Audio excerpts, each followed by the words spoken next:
Welcome to another episode of Drewski Drift. I've got a lot of updates for you guys today.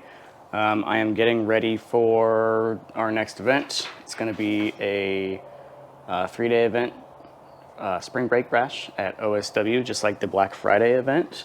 It's 3 days, awesome time. They do a King of OSW event, which if you didn't see the last video, I highly recommend you click here and go check it out, because it was a good time, and hopefully we're gonna get it this time. Got second place, so we want to take the crown and the prizes. So getting a lot of work done on the Vette, including new brakes in the rear, new calipers. I've got a whole new setup from FDF that I already installed, which I'll show you. That's going to help a lot. I've got a new radiator going in the Vette to help with our cooling issues. Better airflow going in there. A whole bunch of things to show you. Also, the skyline's getting worked on, and probably we'll just touch on that today with what I'm doing, but I'm not going to show it just yet. And got to show off the new C5 Corvette that we got, traded a car for. So check that out.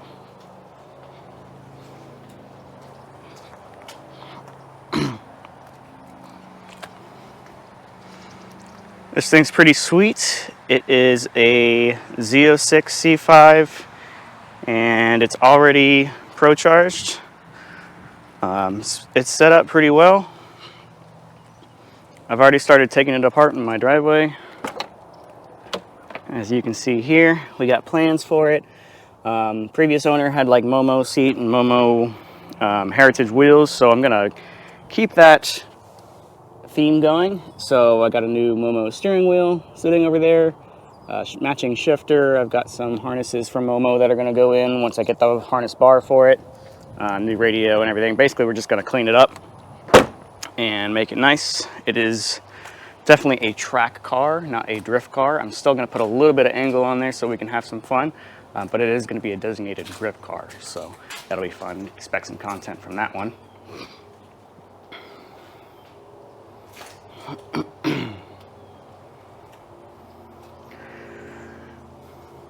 So let's get into the C6. Previously, I had some Drift HQ dual calibers on here, just on my standard base here. So these were pretty small, pretty thin, but my issue was the Wilwood calibers that went on there were just too tiny. Single pots, they did their job for what I needed them to do. Just got brake fluid all over me. But they weren't wearing properly. And these Drift HQ calibers, for the money, they're great, and they held everything on, but it just wasn't lined up properly. I probably needed to have some shims in there.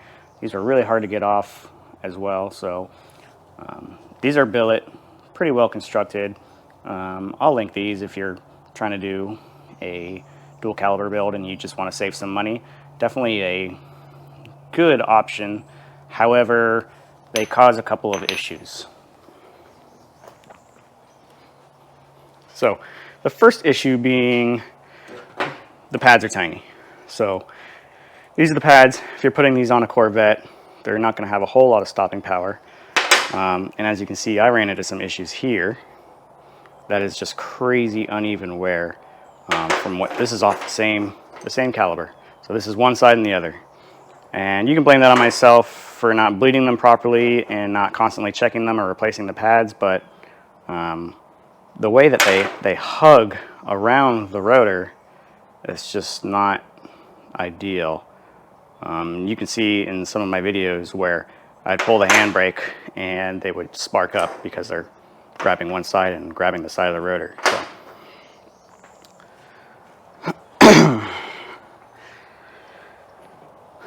So what we've gone with is the new FDF kit. Now this is a rotor that I had to buy for a Z51 Z06 style, so it is a much larger rotor. This is definitely an upgrade I recommend if you have a base Corvette, C6 or C5, because that'll allow you to run these larger calibers. So Now, there are a few different options if you are looking at going this route, and I'll link this kit as well. This is a brand new kit which comes with the tow arms for the rear, which is really nice because now you have much more adjustment going on. But it replaces, well, you have two options. If you have a Z06 C51, you can use your stock calipers for the fronts, and that saves you a little bit of money and a lot of effort in having to bleed your brakes and everything. So if you have a base model, you have to buy all wheel woods all the way around, and that's because you're changing the rotor out to something that's larger, so they're just not going to fit in there. They're not going to line up. So we got the kit with the dual wheel wood, and I have put these new spacers on there with, these are ARP studs, which should help. It actually is a little thinner than what I was previously running on there, so that should help my fitment, because you can see it was previously rubbing a little too much for my liking, so that should help there. But yeah, this kit is dope. A little bit of modification on the knuckle. I didn't do an install on this one, but it's pretty easy. Everything that you need is included instruction-wise to get that done.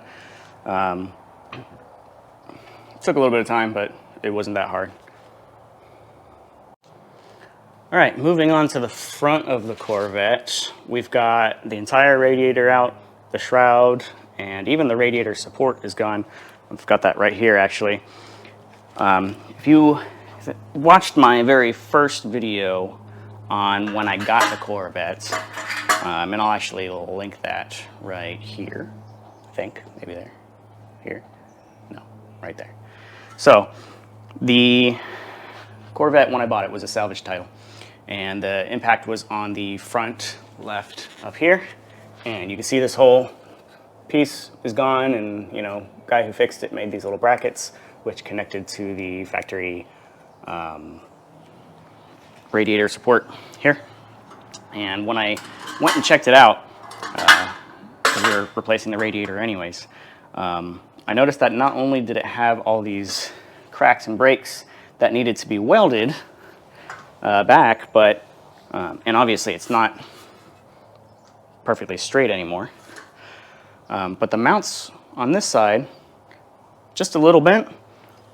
This one was very bent, and this one wasn't even attached. So instead of trying to fix this hollow aluminum piece of engineering, I went and found this guy. This is from Crane's Corvettes. It is very solid, and it is supported with these billet core mounts here. A little bit of extra welding, a little bit of extra support going on here, just more heavy duty. Some of it's billet, some of it is still hollow here, still has the support screw mounts and everything. But overall, it's a lot heavier and overall just better quality. So this is what we're going to be installing today for the radiator. And the new radiator that we got is a Dewitt's. It is much larger than the factory one, so it's going to be, I don't know, 2.5, 3 inches wide, whereas the factory one was, I don't know, 3/4 of an inch. It was super thin. So that's definitely going to help with the cooling and everything like that. And I got the super low clearance one so that if I decide to supercharge the LS2 down the road, it will give me the extra space right here to run the intake, which, speaking of, we got a Lingenfelter intake, cold air intake here. So this should help with the airflow. It is a really nice one, and I've got the MAF sensor pulled out, which I'm going to clean up. It was very dirty, and get that all situated. And then Drift HQ hooked me up with an HGK pumper. This is the old bumper here. I'm sure you've seen it. It's all banged up. I did a video on the tabs here, which held up for a little while, but you know, it is what it is. This stuff is cheap plastic, so it just falls apart as you bang people's doors, you hit it on the trailer, you bottom out, you know, you're rough with it on drifting. So that thing weighs probably, I'm gonna say 40 pounds, and that's not an exaggeration. That is a 40-pound bumper, and it sucks to pull on and off and hold in with zip ties. It just doesn't work. This HGK is, I don't know, 15 pounds, 10 pounds. It is very light. I did the fiberglass bumper, did not get the carbon Kevlar, so they have this same bumper in a carbon Kevlar. And it is I still have to cut these out, but it is a Z06 C51 fitment, so it's actually going to stretch to the side of the body kit that I did from 945 Garage. So it's actually going to reach out to the front. It's going to look a lot better on the car itself. So we'll get that cut out. I already had it painted. Ray Vargas painted it for me. He's already got my paint. He works at Drift HQ, so I bought it and said, hey, give it to Ray. Don't even, you know, I'll come pick it up when he's done with it. He's got my paint, so he hooked me up. Thank you, Ray. Appreciate it very much because it saved me a lot of time. So yeah, excited about that one. Car's gonna actually look a lot better. We've got some Zeknova comp tires here for the comp coming up. Pretty big announcement. If you haven't seen my Instagram, is the CMD Catch My Drift and Clean Culture Drift event. Since Clutch Kickers is not running this year, Catch My Drift picked up the baton, I guess. Probably completely unrelated, but they are going to be doing a competition out in Atlanta and South Carolina. There's going to be 5 rounds, just like Clutch Kickers. It is a $50,000 drift series instead of a $100,000 drift series, so the prizes are just cut in half, but a lot of good drivers have already signed up. Should be a really good time. Excited to go drive some different tracks up there and show people what this Vette can do, what I can do, and have fun, bring friends along.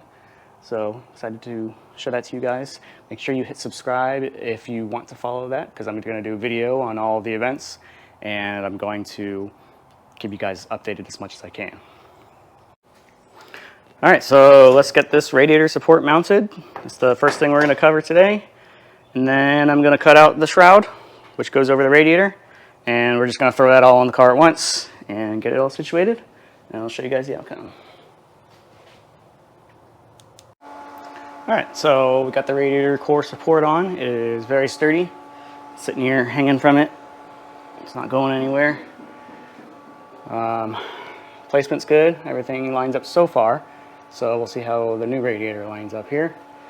We got the shroud cut. Don't mind my duct tape. I was covering up some holes to line it up. So got the shroud cut, which the new Lingenfelter filter is going to cover up, and that'll seal. We'll do that last. Let me get it on there. And yeah, so let's get the radiator in. And then we'll have to relocate my oil cooler, which I have sitting up here right now. It was previously sitting in front. I've got to move it to the side somewhere, probably right here. Since it's already got custom brackets, I'll probably just add on to that. Got a nice clean MAF sensor. It was pretty dirty, so that should help. It's gonna go on there.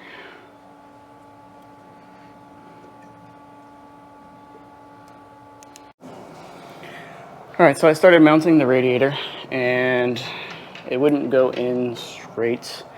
So I lifted the car back up and noticed that there's a little conflict here. So these are heavier duty, but I think they're still the same size as the OEM. But the Dewitt's radiator has this flare that comes out and allows extra air to escape down here. And that is completely in the way. I thought about cutting the support bracket here to make that fit, but I think that not only will this be easier to cut here, but there's really nothing that's going to be bothered by it. It's on both sides too. So this little extra lip here is not on the factory radiator. So I'd rather cut this than this big billet piece. This is solid, this piece right here. So I'm gonna cut that, get it to fit, sit in the holes better, and then get the AC condenser line back up, and then start rerouting the oil cooler. I almost forgot because I've had these for so long. I preventatively bought a steering rack brace from FDF. It's pretty simple to install, but you've got to make some room to get there. So this is where it's going to go. I already moved the power steering cooler out of the way. It's basically a secondary brace from the factory ones, because the factory one is basically just a welded on piece to the power steering rack. Apparently this is kind of weak. The welds don't really hold up. A lot of people with a kit, especially with an FDF kit with a lot of angle, when you take the bump stops out, it puts a lot of strain on the tie rods and actually pulls the rack back and forth a lot further than factory. So those end up breaking. I have not broken mine yet, but I don't want to have a bad day when I do. So I'm going to go ahead and just brace it into place. It's a pretty simple install. It just clamps around the steering rack there, uses the factory mounting location here, and just adds a billet, adds a billet mount in another location that should be pretty bulletproof. So that's what I'm gonna do first. I've already cut the radiator here. It is upside down, but cut these little tabs off, so that should give us more clearance. That should fix all the issues of it not fitting in there, and then we'll be good to go. So we got the radiator in, everything is trimmed up, it's sitting pretty nicely now. Everything is pretty solid. Got the air filter on from Lingenfelter. That one was redoing this whole front shroud setup, which I like the way it's done. It's more of a factory style where you actually have some ram air coming up in here and no loss of flow. So we'll see how that goes. With drifting, it's a little different how you want your air set up, but I think that'll still keep it much cooler. And then I previously had the oil cooler mounted up here, which I think was a bad idea, but it was okay for what I needed then. Now I decided to relocate it over here, which will give me much better flow and cooling. It will clear the tire when it's moving and compressing and drift. It's got plenty of clearance. I kind of just fabbed up a couple little brackets here to hold it in place, find a spot for it. I think it will work there. I'm not going to permanently secure it until I put the new bumper on and make sure it clears all that. And I have to shorten some of these AN lines as well, because they were just way too long. I also put heat shielding here because the oil cooler, when I ran it through here, comes pretty close to the headers, and I don't want to heat my oil going to the cooler or coming back, so that will help there. Yeah, getting there. Got some little odds and ends, some new plug wires, sleeves, and just got some tires in a few minutes ago, just in time for the event. So we got some Kendas now. These are the new ones, the UHPs, the still KR20As, best tire. If you're not running a competition or you just want longer life out of your tires, Kendas are the way to go, 100%. So yeah, gotta redo the AN line and bleed my brakes.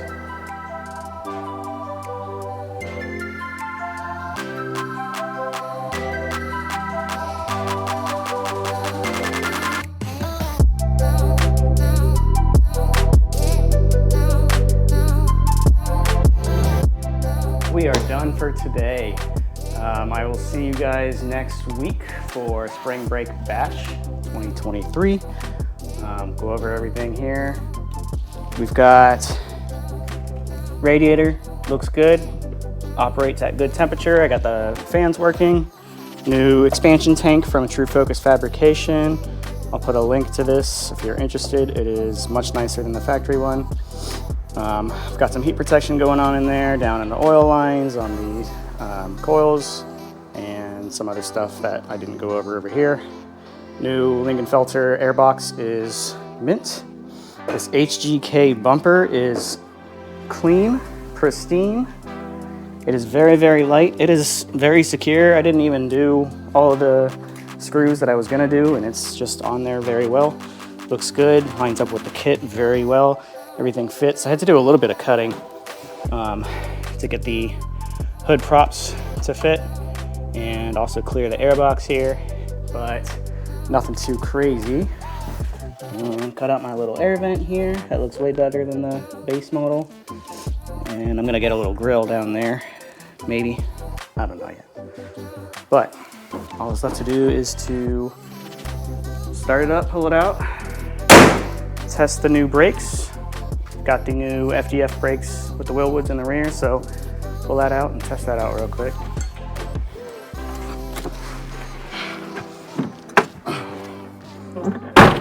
Smells like a foot in here.